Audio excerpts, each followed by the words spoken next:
Hello दोस्तों, आपका स्वागत है हमारी एक और नई वीडियो में।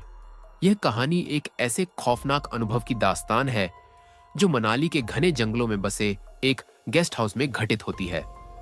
रवि, उसकी गर्लफ्रेंड निहारिका और उनके 3 दोस्त अर्जुन, सिया और कबीर एक एडवेंचर ट्रिप पर वहां जाते हैं।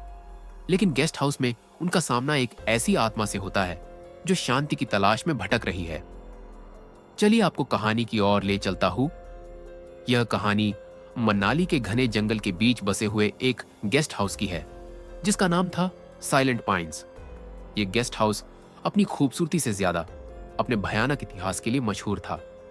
लोग कहते थे कि वहां कुछ ऐसा है जो सिर्फ रात के अंधेरों में जिंदा होता है। जंगल की ठंडी हवाएं जब रात में चलती थीं तो ऐसा लगता जैसे वो किसी भटकती आत्मा की सिसकियों को साथ ले जा रही हो। रवि, उसकी गर्लफ्रेंड निहारिका और उसके 3 दोस्त अर्जुन, सिया और कबीर इस एडवेंचर ट्रिप पर आए थे। उनके लिए यह बस एक मस्ती और एक्सप्लोरेशन का मौका था, पर शायद किस्मत ने उनके लिए कुछ और ही सोच रखा था।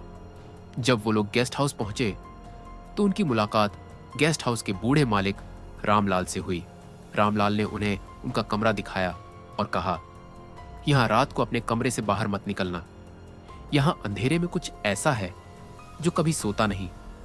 रवि और उसके दोस्तों ने रामलाल की बात को मजाक समझकर हंसी में उड़ा दिया। निहारिका ने हंसते हुए कहा, अरे भूत वूत कुछ नहीं होते, ये तो बस डराने का तरीका है। रात का समय हो चुका था।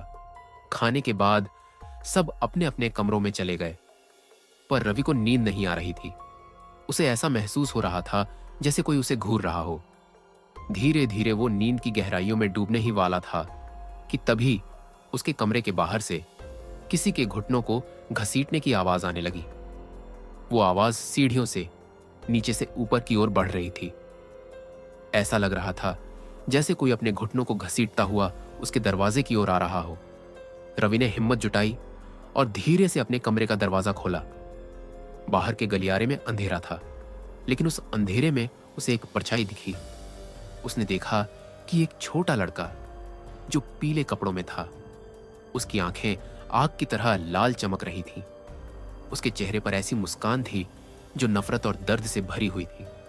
उसने रवि को देखते ही कपकपाती आवाज में कहा, मुझे अपने साथ खेलने ले चलो, मैं अकेला हूं। उसकी आवाज में ऐसा दर्द था जो रूह को झकझोर दे। ये सुनते ही रवि के हाथ पैर ठंडे हो गए। उसने तुरंत दरवाजा बंद कर लिया और खुद को कंबल में छिपाने की कोशिश की। अगले दिन रवि ने अपने दोस्तों को यह सब बताया। अर्जुन ने उसका मजाक उड़ाया, लेकिन निहारिका के चेहरे पर चिंता साफ झलक रही थी। निहारिका ने समझाने की कोशिश की, शायद तुमने कोई बुरा सपना देखा होगा। लेकिन कबीर को रवि की बातों में सच्चाई नजर आ रही थी। कबीर ने कहा, यहां कुछ तो गड़बड़ है। रात होते ही सबके चेहरे पर डर का साया था। इस बार सबने अपने अपने कमरों के दरवाजे बंद कर लिए और बाहर जाने की हिम्मत किसी ने नहीं की। लेकिन आधी रात को एक चीख पूरे गेस्ट हाउस में गूंज उठी। रवि का कमरा झटके से खुला और उसने देखा कि वो छोटा लड़का दौड़ता हुआ निहारिका के कमरे की ओर भागा। निहारिका उसको देखते ही चीखने चिल्लाने लगी। रवि तुरंत निहारिका के कमरे की ओर जाता है और देखता है कि निहारिका एक कोने में सिकुड़कर बैठी थी। उसकी आंखें डरी हुई और आंसुओं से भीगी हुई थीं। निहारिका ने कांपती आवाज में कहा, वो यहां था रवि, वो मेरे पास आ रहा था। उसकी लाल आंखें मुझे घूर रही थीं। रवि ने निहारिका को शांत करने की कोशिश की और फिर बाकी दोस्तों को इकट्ठा किया। उन्होंने फैसला किया कि अब इस गेस्ट हाउस को छोड़ देना चाहिए। लेकिन जब वे जाने लगे तो होटल के गैलरी में उनके सामने वही बच्चा सामने आ गया और डरावनी हंसी हंसने लगा और उसने कहा, तुम लोग नहीं जा सकते, मुझे अपने साथ ले जाओ। रवि ने हिम्मत जुटाई और लड़के से कहा, हम तुम्हें मुक्त करने आए हैं, तुम्हें अब और अकेला नहीं रहना पड़ेगा। तुम जहां भी जाना चाहते हो शांति से जा सकते हो। रवि ने कहा कि हम तुम्हें कैसे मुक्त करवा सकते हैं। लड़के ने बोला कि इस गेस्ट हाउस के पीछे की तरफ मेरी लाश पड़ी हुई है। अगर तुम लोग उसे पूरे विधि विधान से उसका संस्कार कर दोगे तो मैं इससे हमेशा के लिए मुक्त हो जाऊंगा।